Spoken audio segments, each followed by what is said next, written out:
Hello students, this is me Kapil Upadhyay and you're welcome on your study point, that is chemistry wala Kapil Avdesh Upadhyay. In this lecture we will discuss about the zeroth order of reaction. First of all students, what is the meaning of zeroth order of a particular reaction? Those type of reactions in which the rate is independent. What am I saying? The rate is independent from the concentration of reactant. From the concentration of reactant. So बेटा जी, जो zeroth order की reaction होती हैं उनमें जो rate होती है वो कभी भी डिपेंड नहीं करती है किस पर? कंसंट्रेशन ऑफ रिएक्टेंट पर. तो इसके लिए हम जो रेट लॉ एक्सप्रेशन लिखते थे वो क्या था? Rate is equal to K multiply by concentration to the power zero. What is the meaning of zero? It indicates order of reaction, it is zero.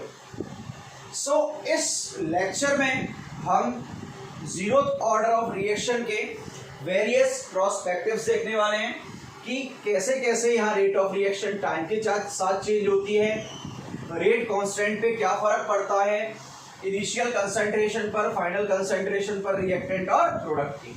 तो देखो सिंपल इक्वेशन ले रहा हूं, A is going to be converted in product B at T is equal to 0. The initial concentration is A naught and it is nil. क्योंकि जब time period zero है तो reaction start हुई नहीं है, और रिएक्शन स्टार्ट हुई नहीं है तो रिएक्टेंट प्रोडक्ट पे कन्वर्ट होगा नहीं. At T is equal to T second, एक पर्टिकुलर टाइम ले लिया मैंने टी सेकेंड का. यहाँ पर जो ए है वो बी में एक्स मोल पर लीटर कन्वर्ट हो चुका है. ये क्या मान ली मैंने इसकी? Concentration of product B at time t. So here what will be the concentration of A at particular time period t? It will be A naught minus x. भाई A naught में से कितना चला गया? x चला गया. सबसे पहले हम यहाँ पर लिखते हैं रेट लॉ एक्सप्रेशन. तो rate is equal to k multiply by a to the power zero. भाई जीरो ऑर्डर में पावर पे डिपेंड करता ही नहीं है, मतलब ऑर्डर पर डिपेंड करता ही नहीं है. तो यहाँ से जो रेट है वो कैलकुलेट करने पे किसके इक्वल आया? Rate constant. किसके इक्वल आ गया? के. अब इंपॉर्टेंट पॉइंट सुनना जो जनरली बताए नहीं जाते. के है, ये के कभी भी टाइम पर डिपेंड नहीं करेगा और कंसंट्रेशन पर डिपेंड नहीं करेगा. ना तो के टाइम पर डिपेंड करता है, ना रिएक्टेंट की कंसंट्रेशन पर डिपेंड करता है. के किस पर डिपेंड करता है? आपको मैंने तीन फैक्टर बताए थे कि के डिपेंड किस किस पर करता है. तो के बेटा फर्स्टली डिपेंड करता है हमारा किस पर? टेम्परेचर पर. किस पर डिपेंड करता है? टेम्परेचर पर. सेकंड पॉइंट किस पर डिपेंड करता है? कैटालिस्ट पर. कर गया. और थर्ड पॉइंट किस पर डिपेंड करता है? अपनी स्टोइकियोमेट्री ऑफ रिएक्शन. तो ये तीन फैक्टर हैं. एक तो टेम्परेचर पर डिपेंड करता है, एक कैटालिस्ट पर, और एक किस पर करता है? स्टोइकियोमेट्री पर. तो इन तीनों पॉइंट को ढंग से देखना, जिन्हें आगे आने वाले लेक्चर में हम देखेंगे. और मेंस और एडवांस में बहुत क्वेश्चन आते हैं आपके टेम्परेचर और कैटालिस्ट से. तो रेट जो है वो किसके इक्वल आई? रेट कांस्टेंट के. अब यहाँ देखो कहीं पर भी कंसंट्रेशन नहीं आ रही है, मतलब रेट किस पर डिपेंड नहीं कर रही? रिएक्टेंट की कंसंट्रेशन पर. अब बेटा जी देखो, इसके लिए हम रेट निकालते हैं डिफरेंशियल फॉर्म में. तो यहाँ से जो रेट है वो किसके इक्वल आएगा? Minus D A upon D T के इक्वल आ गया. किसके इक्वल आ रहा है? Minus D A upon D T के इक्वल आ गया. अब यहाँ एक चीज देखना, डी ए क्या है? Change in concentration. और चेंज कैसे निकालते हैं आप सबको पता है. Final concentration of A, it is a not minus x minus initial concentration क्या है यहाँ पर आपकी? ए नॉट. ये इनिशियल हो गई. अब ए नॉट टू ए नॉट क्या हो गया? Cancel out. माइनस आगे आएगा तो प्लस हो जाएगा. सो यहाँ से रेट इज इक्वल टू क्या आ गया आपका? माइनस dx अपॉन dt आ चुका है। तो एक चीज देखो, यहां से रेट a के इक्वल, यहां से रेट इसके इक्वल, LHS इक्वल, तो इनके जो RHS होंगे क्या होंगे, RHS वो भी इक्वल हो जाएंगे बिल्कुल। तो k इज इक्वल टू, ये किसके इक्वल आ रहा है भाई, माइनस माइनस क्या हो गया, sorry plus, k is equal to dx upon dt, यहां से dx इज इक्वल टू आ गया k dt। अब ऐसी कंडीशन में हम क्या करते हैं, इंटीग्रेशन, ये मैंने इंटीग्रल कर दिया, लिमिट है x इज इक्वल टू 0 से x is equal to x तक, टाइम इज इक्वल टू 0 से time is equal to t तक कर दिया।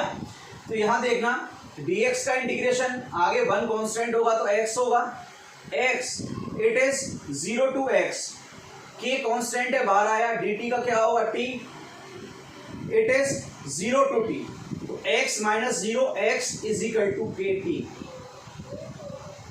तो यहां से x की वैल्यू किसके सिमिलर आ गई, आपके के टी के सिमिलर आ चुकी है। अब एक चीज देखो, यहां से x कौन सी कंसंट्रेशन है, ये जो कन्वर्ट हुई, तो यहां से मैं कंसंट्रेशन ऑफ रिएक्टेंट कैलकुलेट कर रहा हूं, समझना, concentration of reactant at time t depend कर, एक मिनट बेटा इसको यहां तक नोट करना और होल्ड रखना, होल्ड रखना।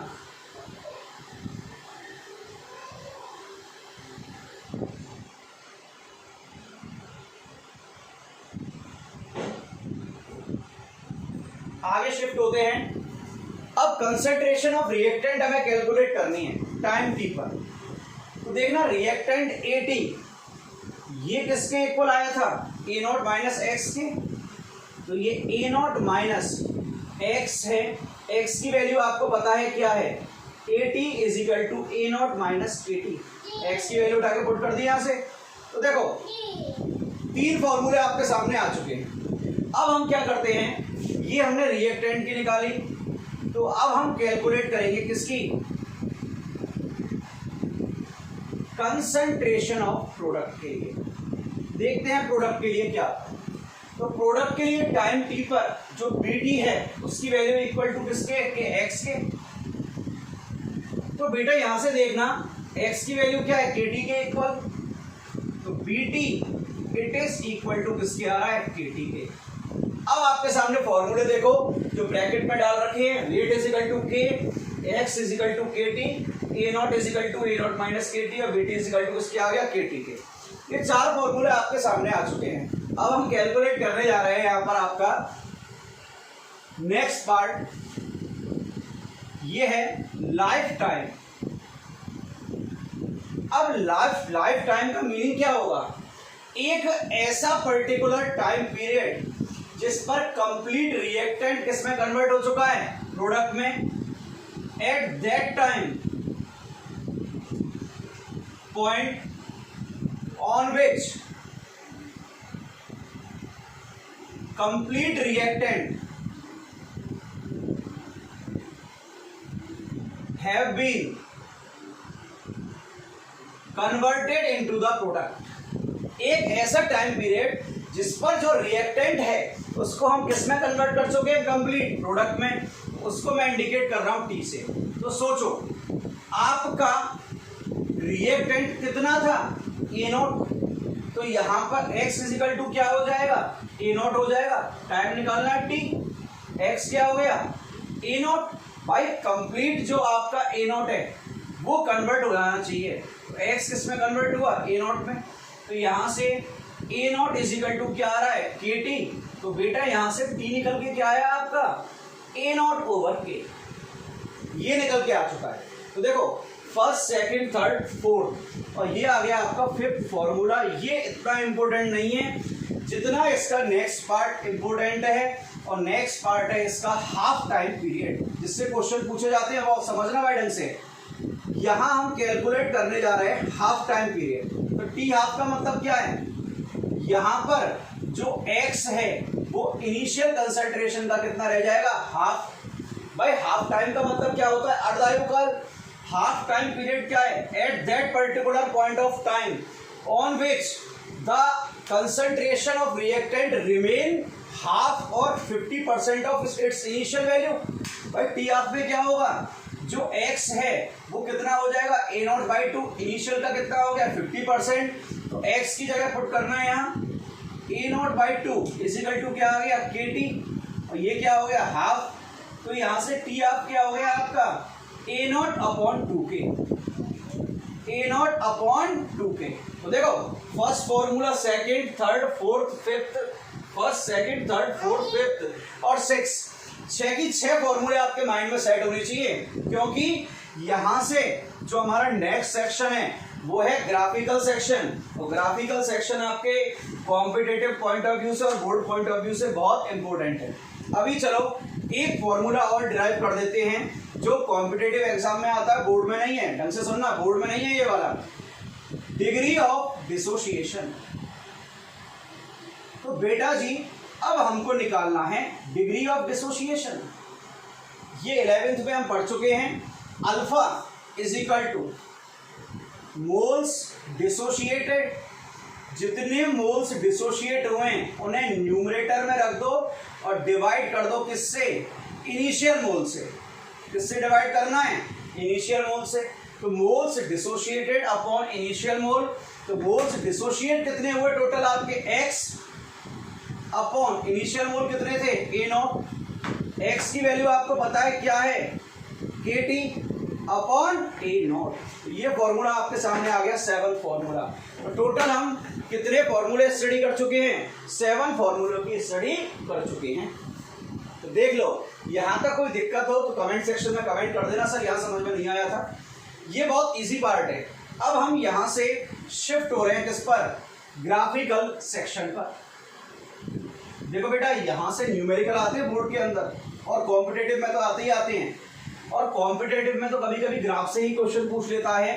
तो मैं यहां पर हेडिंग डाल रहा हूं, graph related to the zero order of reaction.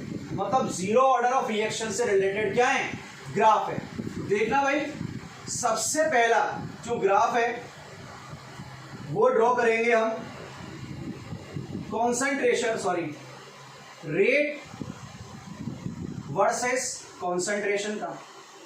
Second graph जो हम ड्रॉ करेंगे वो करेंगे रेट वर्सेस टाइम का। तो एक पॉइंट देखो यार, यहां पर रेट का फॉर्मूला क्या आया था, R इज इक्वल टू के। क्या यहां पर कोई टर्म है कंसंट्रेशन, जब यहां पर टर्म ही नहीं है कंसंट्रेशन, तो रेट कंसंट्रेशन से इंडिपेंडेंट है, तो ग्राफ क्या आएगा, parallel to the X axis. Second देखो, क्या रेट टाइम पे डिपेंड कर रही है, नहीं कर रही, तो रेट क्या आएगा, parallel to the X axis. ये दोनों ग्राफ तो बहुत इजी है भाई, इनमें कोई दिक्कत नहीं आती है बच्चे को कभी भी। ये बना लो, ड्रॉ कर लो डायरेक्ट, बहुत इजी ग्राफ है। अब दिक्कत जो आती है वो आएगी यहां पर, समझना आप, जिनको ग्राफ नहीं आते उन्हें दिक्कत आएगी। फिक्स है, कंसंट्रेशन ऑफ रिएक्टेंट का ग्राफ ड्रॉ कर रहा हूं मैं, किसके साथ ड्रॉ कर रहा हूं, टाइम के साथ ड्रॉ कर रहा हूं। तो सोचो रिएक्टेंट का क्या आया था हमारे पास, अभी अभी बताया था AT इज इक्वल टू था A0 माइनस एक्स, तो x की जगह क्या पुट कर दिया था मैंने KT, AT बराबर A0 माइनस KT, ये आपका फॉर्मूला आया था। तो चलो इस फॉर्मूले को हम थोड़ा सा एलेबोरेट करते हैं ग्राफ ड्रॉ करने के लिए। AT is equal to A0 minus KT, ठीक है। अब यहां पर ये देखो y एक्सिस पे क्या लिया है, कंसंट्रेशन ऑफ रिएक्टेंट, ये तो हो गया y, यहां पर क्या लिया है x, ये हो गया x, x के साथ स्लोप, और ये क्या हो गया c, x के साथ स्लोप, ये हो गया c। तो देखो y is equal to minus M X plus C की इक्वेशन बन रही है। स्लोप क्या हो गया, रेट कांस्टेंट, c क्या हो गया, इंटरसेप्ट a0, टाइम कहां गया x पर। तो इन कंप्लीट को ड्रॉ करेंगे तो आपको पता है y is equal to minus M X plus C, straight line की इक्वेशन है, बट स्लोप क्या होगा, डाउनवर्ड। तो m स्लोप आपको पता है यहाँ क्या आ चुका है, माइनस के, ये क्या हो गया आपका इंटरसेप्ट a0 हो गया, ये टाइम आ गया और ये AT आ गया। ये ग्राफ मेंस के एग्जाम में पूछा जा चुका है, किस पैटर्न पे, this graph belongs to which order of reaction? So answer will be 0th order of reaction. अब ये देखो यहां पर टाइम कितना होगा, कोई बताएगा मुझे? यहां पर टाइम कितना होगा? इस टाइम पर रिएक्टेंट की कंसंट्रेशन 0 हो चुकी है, मतलब कंप्लीट रिएक्टेंट प्रोडक्ट में कन्वर्ट हो चुका है। और कंप्लीट रिएक्टेंट अगर प्रोडक्ट में कन्वर्ट हो जाए तो उसका फॉर्मूला निकालना सिखाया है मैंने, T = A0/K। ये आपका ग्राफ हो चुका है। अब अगर मैं इसी ग्राफ को कन्वर्ट कर दूं किसमें? 4th नंबर, ये 3rd हुआ, 4th ग्राफ में ड्रॉ कर दूं concentration of product versus time. तो सोचो प्रोडक्ट को क्या बोला था मैंने? BT, और BT = X था। X हमने कैलकुलेट किया था, X आया था KT, आ गया। तो BT ये तो कहाँ गया? Y एक्सिस पर। ये हो गया X टाइम, तो स्लोप हो गया, इंटरसेप्ट हो गया 0, हो गया इंटरसेप्ट 0। अब इंटरसेप्ट 0 है तो ग्राफ इनिशियल पॉइंट से चालू होगा 0,0 से। ये आपका ग्राफ हो गया। यहां देखो ये स्लोप है, स्लोप की वैल्यू किसके इक्वल आ रही है? K के। M = क्या हो गया आपका? K। यहां तक क्लियर है सबको? ये ग्राफ बहुत इजी है। अब नेक्स्ट ग्राफ आते हैं हम ग्राफ नंबर 5th पर। और ग्राफ नंबर जो यहां ड्रॉ कर लिया सबने भाई, रफ कर रहा हूं इसको। अब हम नेक्स्ट ग्राफ पर आते हैं, ग्राफ नंबर 5th और ग्राफ नंबर 6 पर। देखते हैं क्या है। 5th ग्राफ है, आपको हाफ टाइम पीरियड में और कंसंट्रेशन में कर्व ड्रॉ करना है कि कर्व आने वाला क्या है।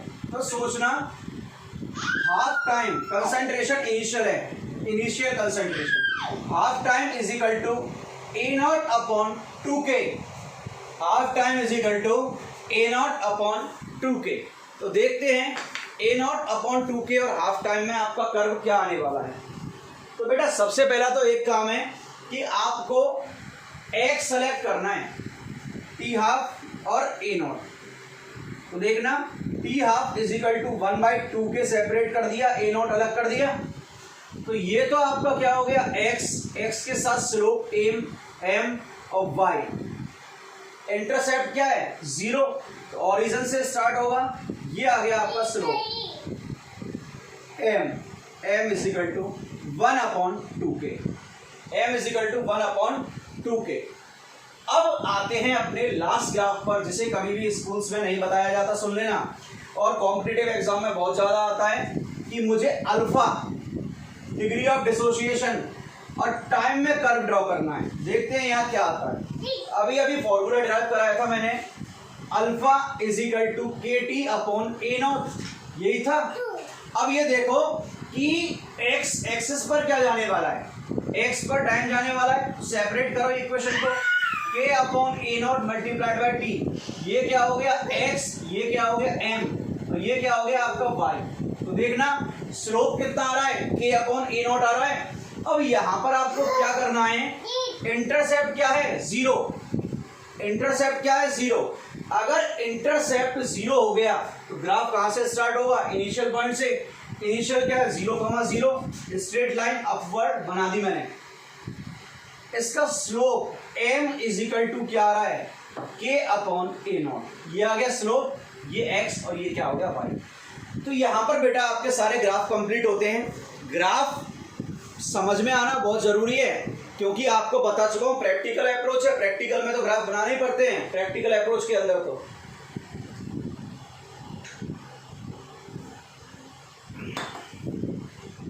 तो देखो टोटल 6 ग्राफ ड्रॉ कराए मैंने, फॉर्मूले टोटल 7 थे।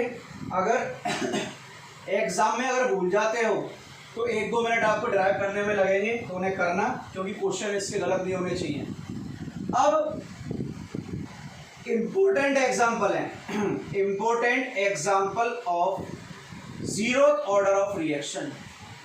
इसके इंपॉर्टेंट एग्जाम्पल क्या है वो हमें देखने हैं, तो उन्हें समझना कि इंपॉर्टेंट एग्जाम्पल है क्या। फर्स्ट, यूनिवर्स में जितनी भी फोटोकेमिकल रिएक्शन होंगी, मतलब सनलाइट के प्रेजेंस में, E = μ, फिर प्लांक आए, प्लांक कांस्टेंट दिया। तो यहां पर देखो लास्ट लेक्चर पर मैंने एक एग्जांपल लिया था H2 प्लस Cl2 HCl मिला हमें यहाँ 2, ये सनलाइट की प्रेजेंस में होती है। जनरली एक बच्चे को क्या लगता है, सर इसकी रेट जो होगी ना वो प्रोपोर्शनल होगी H2 कोएफिशिएंट 1 और Cl2 1, तो सर इसका ऑर्डर ऑफ रिएक्शन क्या आ चुका है, 2 आ चुका है। लेकिन बेटा ये रिएक्शन सनलाइट की प्रेजेंस में हो रही है, और सनलाइट की प्रेजेंस में होती है तो जो रेट होती है ना वो सनलाइट की इंटेंसिटी पर डिपेंड करती है। किस पर डिपेंड करती है, इंटेंसिटी पर। कभी भी ये रिएक्टेंट की कंसंट्रेशन पर डिपेंड नहीं करेगा, ये डिपेंड किस पर करेगा, सनलाइट की इंटेंसिटी पर। तो ऑर्डर ऑफ रिएक्शन क्या आ गया इसका, 0। सेकंड इसका एग्जांपल है, यूनिवर्स में जितनी भी एंजाइम कैटालाइज रिएक्शन होंगी ना, जो एंजाइम से कैटालाइज होंगी, मतलब बायोकेमिकल रिएक्शन, जितनी भी एंजाइम कैटालाइज रिएक्शन है वो 0th ऑर्डर ऑफ रिएक्शन का एग्जांपल होंगी। थर्ड पॉइंट इंपोर्टेंट है बहुत, डायरेक्ट आता है एग्जाम में, dissociation of gases at solid surface, dissociation of gases at solid surface at very high pressure. कोई भी गैस है उसका सॉलिड सरफेस पर अगर वेरी हाई प्रेशर के अंदर डिसोसिएशन होगा ना, कंडीशन ये है वेरी हाई, अगर लो हो गया तो ऑर्डर चेंज हो जाएगा। अगर वेरी हाई प्रेशर है बेटा जी तो उस कंडीशन में ऑर्डर क्या होगा, 0th order of reaction. For example बता दूंगा आपको, डिसोसिएशन ऑफ अमोनिया ये 0th ऑर्डर की है। Second, dissociation of phosphine plus 6H2, ये रिएक्शन भी किसकी है, 0 ऑर्डर की। तो तीनों रिएक्शन देखो, जो तीनों रिएक्शन है वो आपकी 0 ऑर्डर की रिएक्शन होती है। किसकी होंगी, 0 ऑर्डर की रिएक्शन। अब एक स्पेशल एग्जांपल है जिसे समझा रहा हूं, नेक्स्ट लेक्चर पर इसी से स्टार्ट करूंगा समझाने के बाद, वहां बहुत क्विक समझाया जाएगा, यहां पर बहुत इजीली समझा रहा हूं। तो देखो, अगर मैं ये बोलूं एक रिएक्शन 0 ऑर्डर की है, उसे 10% कंप्लीट होने में 10 मिनट लगते हैं। कितने, 10 मिनट। अगले 10% को कंप्लीट होने में कितना टाइम लगेगा, उसमें भी कितना लगता है, 10 मिनट। उससे नेक्स्ट 10 को कंप्लीट होने में भी कितना लगेगा, 10 मिनट। कैसे, देखो, अगर ये रिएक्शन है 0 ऑर्डर की है तो कंप्लीट टाइम लगेगा कितना, A0/K टाइम। अगर इसको 50% कंप्लीट होने में A0/2K टाइम लगता है, कितना, A0/2K, तो अगले 50% को कंप्लीट होने में भी टाइम कितना लगेगा, A0/2K। अगर फर्स्ट 50 में A0/2K है तो नेक्स्ट 50 में भी कितना होगा, A0/2K। और देख लो, अगर मैं इस रिएक्शन को 4 पार्ट में डिवाइड कर दूं, 25 25 25, ये 25%, ये भी 25, ये भी 25 और ये 25। अगर यहाँ फर्स्ट 25 में 5 मिनट लगेंगे ना, तो जितने भी 25% के पोर्शन होंगे सब में कितना टाइम लगेगा, सेम टाइम। मतलब एक रिएक्शन को इक्वल प्रोपोर्शन में कट करते जाएं, पर इंटरवल क्या होनी चाहिए, इक्वल। 25 25 25, 33.33 33.33 33.33। अगर इक्वल प्रोपोर्शन में कट करते जाएंगे तो जो टाइम लगेगा ना वो आपका सेम टाइम होगा, बट इंटरवल क्या होने चाहिए, इक्वल होने चाहिए। तो नेक्स्ट लेक्चर पर हम स्टडी करेंगे characteristic of 0th order of reaction और उसके न्यूमेरिकल। तो इस लेक्चर को ढंग से देखें, बोर्ड के लिए बहुत ज्यादा इंपॉर्टेंट लेक्चर है, तो ढंग से समझना इसको भाई, सारे के सारे। समझ में ना आए, नंबर है, कॉल करना, पूछना। Till then take care, bye bye.